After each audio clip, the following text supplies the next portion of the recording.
Election کرنا کوئی عام آدمی کی بس کی بات نہیں ہے، اور اللہ کرے کہ عام لوگ اس فیلڈ میں آئے تبھی یہ سسٹم بہتر ہوگا اور ہم ان تمام مسائل سے نکل سکیں گے۔ جب عام آدمی آئے گا اس کو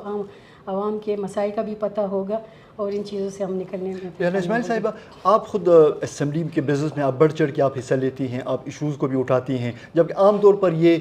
لوگوں میں یہ ایک خیال ہے کہ جو مخصوص نشستوں پہ آنے والی جو خواتین ہیں وہ اپنے خاندانی اثر رسوخ بیک گراؤنڈ کی وجہ سے ان کو اسمبلی میں آنے کا موقع ملتا ہے، لیکن آپ کا کیس مختلف ہے کیونکہ آپ ایشوز پہ آپ بحث بھی کرتی ہیں، آپ سوالات بھی اٹھاتی ہیں، آپ قانون سازی میں بھی آپ حصہ لیتی ہیں۔ تو یہ جو تاثر ہے، کیا یہ درست ہے کہ جو خواتین جو مخصوص نشستوں پہ آتی ہیں وہ صرف اپنے بیک گراؤنڈ کی وجہ سے یا اپنے اثر رسوخ خاندانی اثر رسوخ کی وجہ سے اسمبلی کی نشستوں میں آتی ہیں، یا وہ اپنی قابلیت کی بنیاد پہ بھی وہ ان میں آتی ہیں؟ دیکھیے، میں بالکل ڈینائی تو نہیں کروں گی کہ سیاسی اثر رسوخ نہ ہو تو یہاں پہ لوگ آتے ہیں، ٹھیک ہے، آئیں گے اسمبلی میں اثر رسوخ کے ساتھ اسمبلی میں لوگ آ جاتے ہیں، لیکن شاید وہ ایک بار آئے ہوں، لیکن جب ان کی کارکردگی زیرو ہو تو نیکسٹ ٹائم میرا نہیں خیال کہ کوئی بھی پارٹی ان کو ریکمینڈ کرے گا۔ تو میں سمجھتی ہوں کہ یہاں پر پھر اپنی قابلیت سے آگے بڑھنا پڑتا ہے اور اپنی جگہ بنانی پڑتی ہے، اس میں اگر میل ہو فیمیل ہو، اگر ان کی کارکردگی زیرو ہو تو نیکسٹ ٹائم پارٹی اس کو ریکمینڈ نہیں کرتی۔ میڈم، جو موجودہ جو سیاسی صورتحال جو پورے ملک کا ہے، پھر اسپیشلی خیبر پختونخوا کے حوالے سے اگر ہم بات کریں، اگرچہ تحریک انصاف اور جمعیت علماء اسلام ایک عرصے تک ایک دوسرے کے سخت حریف رہے ہیں سیاسی میدان میں، ابھی جو الیکشن کے بعد جو جنرل الیکشن کے بعد جو ایک نئی صورتحال سامنے آئی ہے اس میں دیکھ کے یہ لگتا ہے کہ اب تحریک انصاف کی خواہش ہے کہ وہ جمعیت علماء اسلام کے ساتھ ان کے کوئی سیاسی کوئی ایک اتحاد بنے، یا جو بھی وہ مقاصد جو سیاسی مقاصد ان کے ہیں کہ حاصل ان کے حصول میں وہ سمجھتے ہیں کہ شاید مولانا صاحب کی جو سیاسی بصیرت ہے یا ان کی جماعت کا سیاسی وزن ہے وہ ان کے ساتھ شامل ہو۔ تو آپ کو چونکہ اسمبلی میں بھی ہیں اور آپ جماعت کی ایک سرکردہ رہنما بھی ہیں، تو مطلب آپ کو کیا ڈائریکشن ہے جماعت کی طرف سے، مولانا صاحب کی طرف سے، کہ اسمبلی میں تحریک انصاف کی صوبائی حکومت کی مخالفت کرنی ہے یا ایشوز پہ ان کے ساتھ دینا ہے یا نیوٹرل رہنا ہے؟ کیا پالیسی ہے آپ لوگوں کی اسمبلی میں؟ دیکھیے، ایک ہماری تو جماعت کی پالیسی بہت واضح ہے، تو ہمیں بار بار انسٹرکشن لینے کی ضرورت بھی نہیں ہے، ہم جانتے ہیں کہ ہمارے کیا نظریات ہیں اور ہمیں اسی نظریات پہ ڈٹے رہنا ہے، چاہے وہ کسی پارٹی کے ساتھ ہمارے اتحاد ہو، پہلے بھی رہ چکا ہے مختلف پارٹیوں کے ساتھ، لیکن ہم ایک نظریاتی لوگ ہیں اور ہم اپنے نظریے سے کبھی بھی پیچھے نہیں ہٹتے، چاہے وہ ہم کسی کے ساتھ اتحاد میں رہیں، مخالفت میں رہیں، ہم اپنے نظریے سے پیچھے نہیں ہٹتے۔ اور آپ نے دیکھا کہ جتنی بھی پارٹیاں ہیں، مولانا صاحب کبھی بھی کسی کے پاس نہیں گئے، مولانا صاحب کے پاس ہی سب آتے رہے ہیں، اور اپنے مفاد کے لیے ہوں یا ملکی مفاد کے لیے ہوں، تو یہ سیاست کا ایک ایسا عمل ہے جو گفت و شنید سے ہی حل ہو سکتا ہے، اور ہم سمجھتے ہیں اگر جس میں ملک کا فائدہ ہو، ملک کے مفاد کی بات ہو، تو پھر بعض چیزوں میں سیکریفائزز کرنی پڑتی ہیں۔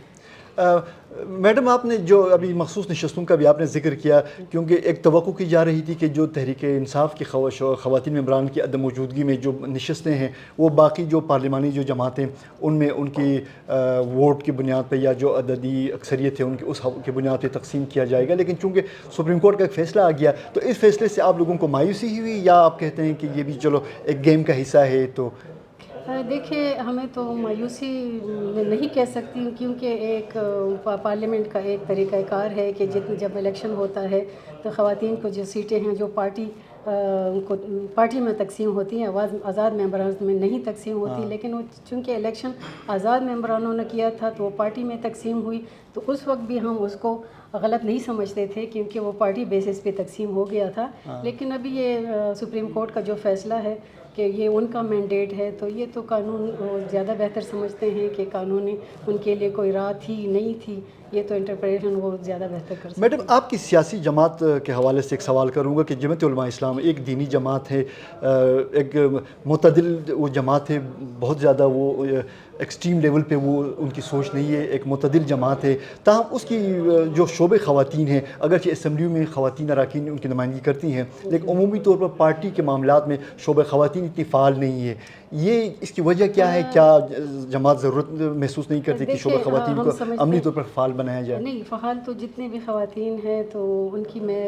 اپنے قائدین کی بہت احترام کرتی ہوں کہ ہماری بات بھی سنی جاتی ہے، ہماری رائے بھی سنی جاتی ہے بنسبت اور پارٹی. یہ کنسیپٹ بہت غلط ہے کہ یہ مذہبی لوگ ہیں تو ہمیں جو احترام ملتا ہے اور ہماری رائے کو جو اہمیت ملتی ہے، تو میں تو بہت اپنی پارٹی سے مطمئن ہوں کہ یہ اس پارٹی میں اور باقی پارٹی میں کافی فرق ہے. میڈم، آپ کے جو سیاسی وجدان ہے وہ کیا کہتا ہے کہ یہ جو موجودہ جو اسمبلیاں ہیں یہ اپنا ٹینیور مکمل کر سکیں گی یا درمیان میں کوئی میڈ ٹرم الیکشن یا کوئی اور صورتحال بننے کے امکانات ہیں؟ دیکھیں، پچھلی بار بھی آپ نے اسمبلیوں کے حالات دیکھیں. پاکستان میں کبھی بھی کچھ بھی ہو سکتا ہے. جو عوام کا جو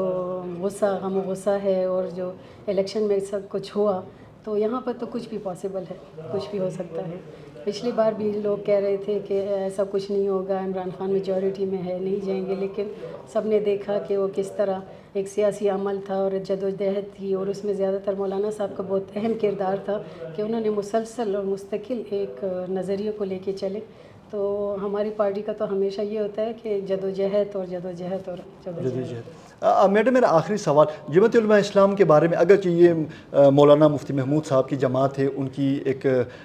کاوشوں کا نتیجہ ہے جو کہ ان کے فرزند تک مولانا فضل الرحمان صاحب تک منتقل ہوا ہے، تو کچھ حلقوں کا یہ خیال ہے کہ جماعت پر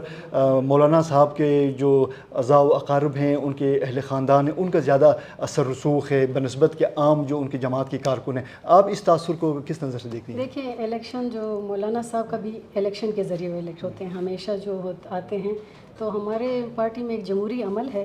تو اس کے بغیر تو کوئی بھی نہیں آ سکتا. جب عوام، ہماری پارٹی کے ایک شورا ہے، وہ سب اسی پروسیس سے ہو کے گزرتے ہیں. اس کو وائلیٹ کسی نے نہیں کیا، اور ایک طریقہ کار ہے، اسی کے تھرو سب آتے ہیں. اور یہ حق ہے، جو اگر آنا چاہتا ہے اور وہ اپنے علاقے میں لوگ اس کو پسند کرتے ہیں اور یا ان کو ٹکٹ ملتا ہے یا کچھ، تو میرے خیال میں اس میں ایسی کوئی اعتراض کی بات نہیں ہونی چاہیے.